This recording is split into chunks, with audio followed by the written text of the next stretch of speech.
پریشان نہ ہو، یہ جہاں حادثوں اور سانحوں کا جہاں ہے، اس کی آب و گل کی کوکھ کے اندر تقدیر کے ایسے بدترین حادثے نمودار ہوتے رہتے ہیں۔ عنقریب تم دیکھنا میں رازق کے سامنے تقدیر کا ایک ناقابل برداشت دھارا بن کر نمودار ہوں گا۔ تیرا اداس اور معصوم چہرہ، تیری پریشان حال آنکھیں اور یہ بکھری بکھری جسمانی حالت میرے بدن میں چپتی ہے اور روح کو ڈستی ہے۔ میری بیٹی تم مطمئن رہو، اس رازق نے آج مجھ پر خون اگلتی ہوئی ساتیں طاری کی ہے۔ آنے والے دنوں میں اس رازق کی زندگی کے راستوں کو آگ اور خون سے بھر دوں گا۔ میری بیٹی اب تو اپنے آپ کو سنبھال اور میرے ساتھ چل تاکہ باپ بیٹی اکٹھے 2 دن اس شاہی محل کے اندر قیام کریں اور اس کے بعد یہاں سے سبتہ کی طرف کوچ کر جائیں، اس لیے کہ تمہاری ماں تمہارے لیے بڑی فکر مند اور پریشان ہے، وہ بڑی بے چینی سے تمہارا انتظار کر رہی ہوگی۔ کاؤنٹ جولین کے کہنے پر فلورنڈا نے فوراً اپنے آپ کو سنبھالا،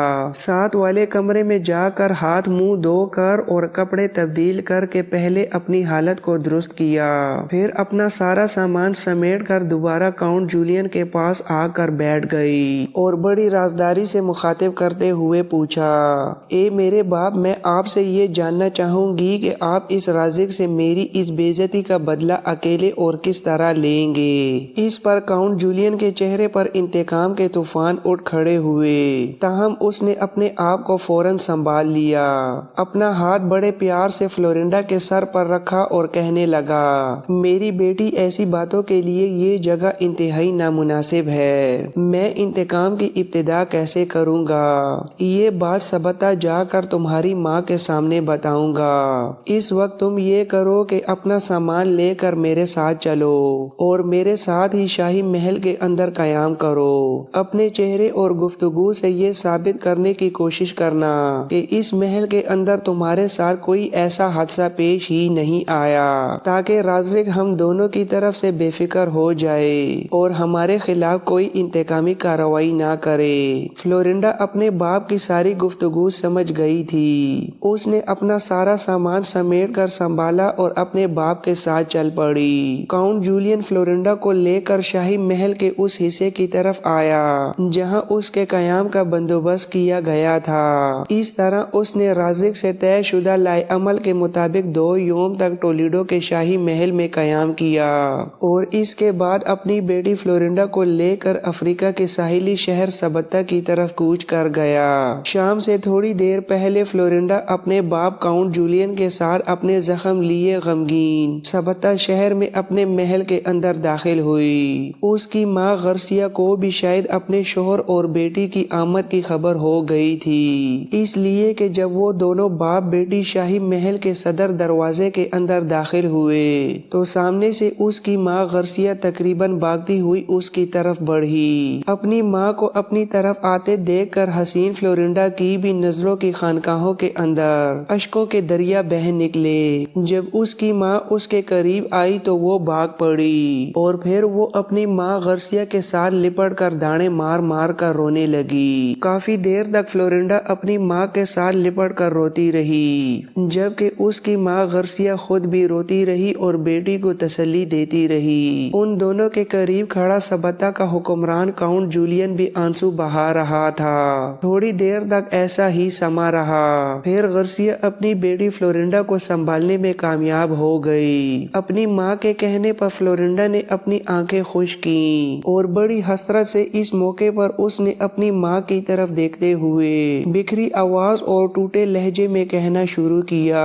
اے میری ماں، رازق کے ناک کی طرح خوف بھرے خون کا شکار ہو گئی ہوں، اس نے مجھے بے عصمت اور بے آبرو کر دیا ہے۔ اے ماں، میں ایک ایسی لڑکی ہو کر رہ گئی ہوں جس کا جہاں ہی چھن گیا ہے۔ کاش میں سبتہ سے نکل کر ہسپانیہ کے مرکزی شہر ٹولیڈو میں تربیت حاصل کرنے کے لیے نہ گئی ہوتی۔ اے ماں، اگر مجھے خبر ہوتی کہ ہسپانیہ جا کر میں اپنی عصمت کے گوہر سے محروم ہو جاؤں گی تو قسم مجھے خداون کی میں کبھی ہسپانیہ کا رخ تک نہ کرتی۔ اے میری ماں بے عصمت بے آبرو ہونے کے بعد اب کون مجھے عزت و تکریم دے گا اور کون مجھے اپنی زندگی کا ساتھی بنانا پسند کرے گا۔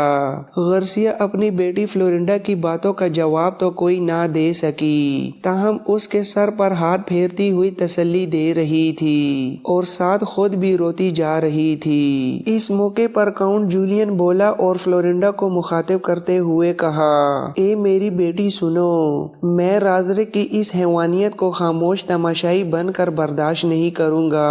اس نے میری بیٹی کو گوہر عصمت سے محروم کیا ہے۔ قسم یسوع مسیح کی میں اس کے لیے ایسے اسباب پیدا کروں گا کہ اسے اس کی زندگی اور جان سے بھی محروم کر کے رکھ دوں گا۔ اے میری بیٹی مطمئن رہو، رازرک اگر احترام انسانیت کا منکر ہے تو میں اسے ایسا احترام ایسی عقیدت سکھاؤں گا کہ آنے والی نسلیں اور تاریخ کے اوراق اس کے لیے عبرت خیز بن کر رہ جائے گی۔ یہاں تک کہنے کے بعد کاؤنٹ جولین اچانک خاموش ہو گیا، پھر دروازے کے قریب کھڑے ایک محافظ کو اشارے سے بلایا۔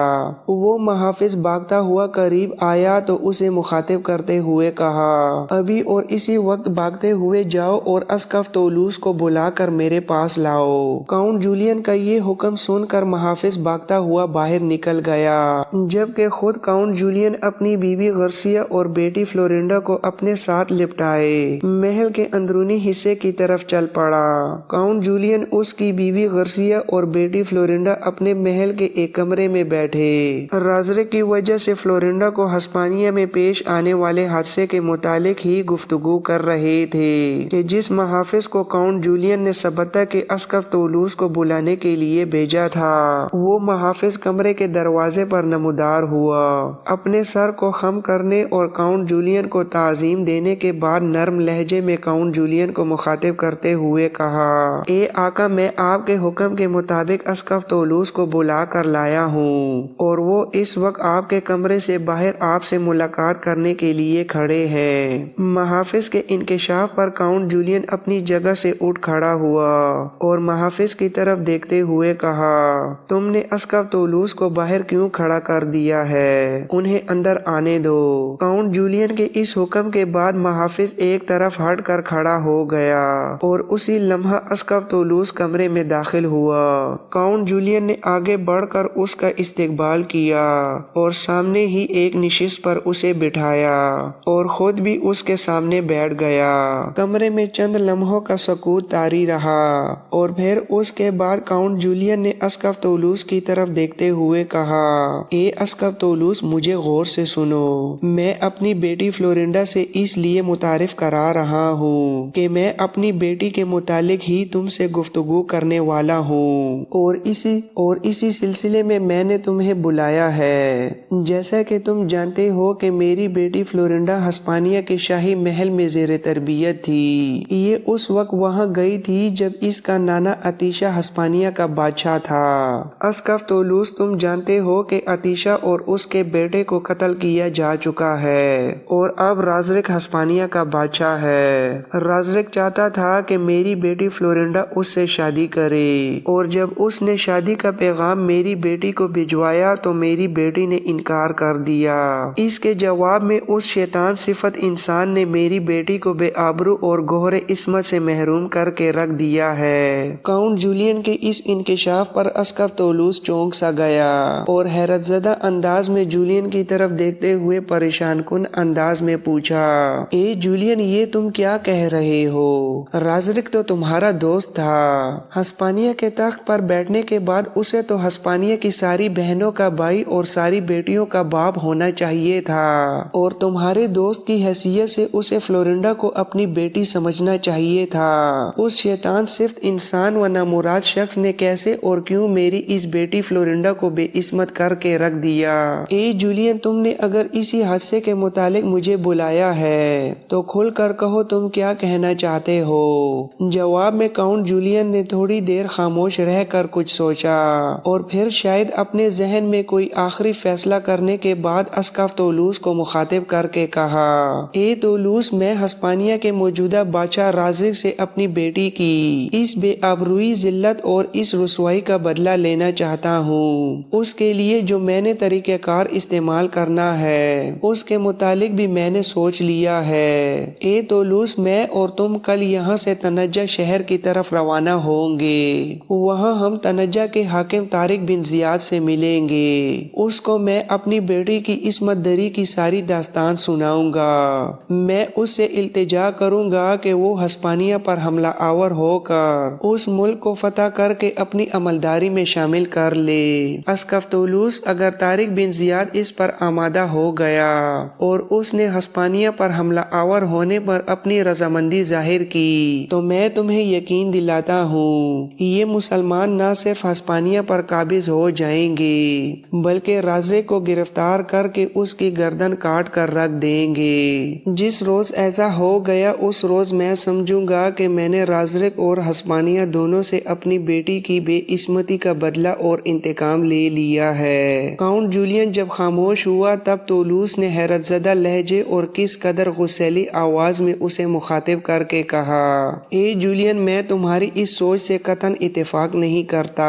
کیا تم ایسا کر کے یہ چاہتے ہو کہ عیسائیت مسلمانوں کے سامنے سرنگوں ہو جائے؟ اے جولین، تم چاہتے ہو کہ ہسپانیہ کی زندگی کا دلکش روپ خون کے سیلاب کی نظر ہو جائے؟ کیا تم چاہتے ہو کہ ہسپانیہ کا حسن فطرت بربادی کے طوفانوں کا شکار ہو جائے؟ کیا تم چاہتے ہو کہ ہسپانیہ کی شبنمی گھاس رس چوستے بھنوروں کی نظر ہو کر رہ جائے؟ اے کاؤنٹ جولین، اگر تمہاری سوچ پایا تکمیل کو پہنچ گئی تو سنو۔ اس طرح عیسائیت کا ایک ملک جو اپنی سرسبزی شادابی میں جواب نہیں رکھتا وہ مسلمانوں کے ہاتھ چڑھ جائے گا اور میں ایسا ہرگز پسند نہیں کروں گا۔ طولوس کے جواب پر کاؤنٹ جولین نے تھوڑی دیر خاموش رہ کر کچھ سوچا، پھر طولوس کی طرف دیکھتے ہوئے کہا، اے طولوس، اگر میری بیٹی فلورنڈا کی جگہ تمہاری بیٹی ہوتی اور رازق اسے بے رحمی اور شیطانی صف سے کام لیتے ہوئے بے آبرو کر دیتا تو پھر میں اس وقت تم سے پوچھتا کہ تمہارے کیا جذبات ہیں اور تمہارا کیا لائے عمل ہونا چاہیے۔ اے طولوس، ہسپانیہ کی اصل حالت اور کیفیت تمہارے سامنے نہیں ہے۔ میں وہاں سے ہو کر آ رہا ہوں۔ وہاں کے کوچے کوچے میں وحشت رقص کر رہی ہے۔ وہاں کے ذرے ذرے میں خوف و ہراس پھیلا ہوا ہے۔ لوگ ان لاشوں کی طرح چلتے پھرتے ہیں جو اپنی روح پر بھاری وزن لیے ہوئے ہیں۔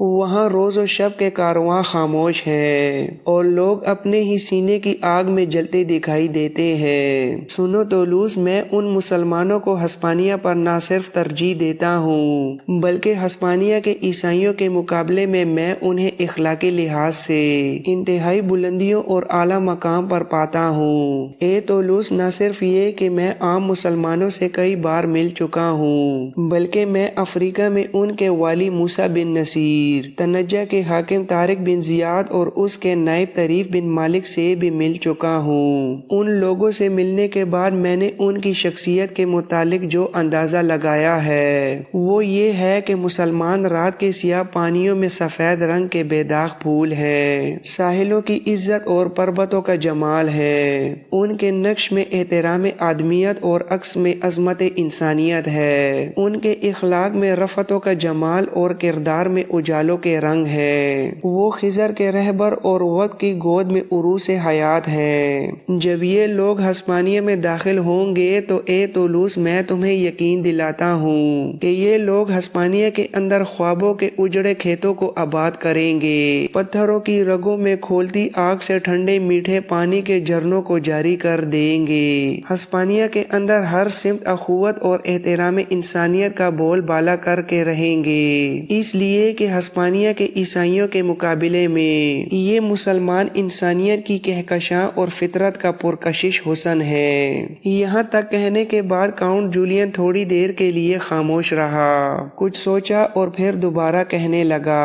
اے طولوس، اگر تم میرے ساتھ تنجہ کے مسلمان حاکم طارق بن زیاد کی طرف نہ بھی گئے تب بھی میں اکیلا ہی تنجہ شہر کی طرف روانہ ہو جاؤں گا، اس لیے کہ میں رازق سے اپنی بیٹی فلورنڈا کا انتقام لینے کا پختہ عزم کر چکا ہوں اور میں ہر صورت میں مسلمانوں کو ہسپانیہ پر حملہ آور ہونے کے لیے آمادہ کروں گا۔ کاؤنٹ جولین کی اس گفتگو کے جواب میں طولوس بولا اور ہار ماننے کے انداز میں کہا، اے جولین، تمہاری تمہاری گفتگو نے مجھے متاثر کیا ہے۔ میں تمہیں اکیلا تنجہ کے مسلمان حکمران طارق بن زیاد کی طرف نہیں جانے دوں گا۔ رازرک کے اس بھیانک جرم کے مقابلے میں بھی پوری طرح تمہارا ساتھ دوں گا۔ سنو اے جولین، میں کل تمہارے ساتھ تنجہ کی طرف کوچ کروں گا۔ طولوس کا جواب سن کر کاؤنٹ جولین خوش ہو گیا، لہٰذا جولین نے باہر نکل کر اپنے خدام کو کھانا لانے کے لیے کہا۔ تھوڑی دیر تک ان چاروں کے لیے کمرے میں کھانا چن دیا گیا اور وہ ایک دوسرے کے سامنے بیٹھ کر کھانا کھانے لگے۔ تنجہ شہر کی جامع مسجد سے ملحقہ دارالعدل میں طارق بن زیاد، طریف بن مالک اور ان دونوں کا معاون مغیث اکٹھے بیٹھے۔ تینوں کسی موضوع پر گفتگو کر رہے تھے کہ ایک جوان بڑی تیزی کے ساتھ دارالعدل میں داخل ہوا اور طارق بن زیاد کی طرف دیکھتے ہوئے کہا، یا امیر سبتہ شہر کا حاکم کاؤنٹ جولین اور اس کے ساتھ اسقف طولوس ہمارے شہر تنجہ میں داخل ہوئے ہیں۔ اس وقت وہ دارالعدل کے باہر کھڑے آپ سے ملاقات کرنے کے امیدوار ہیں۔ جواب میں طارق بن زیاد نے بغیر کسی توقف کے اس جوان کی طرف دیکھتے ہوئے کہا، ان دونوں کو اندر بھیجو اور ان کے گھوڑوں کو مہمان خانے کے اصطبل کی طرف لے جاؤ۔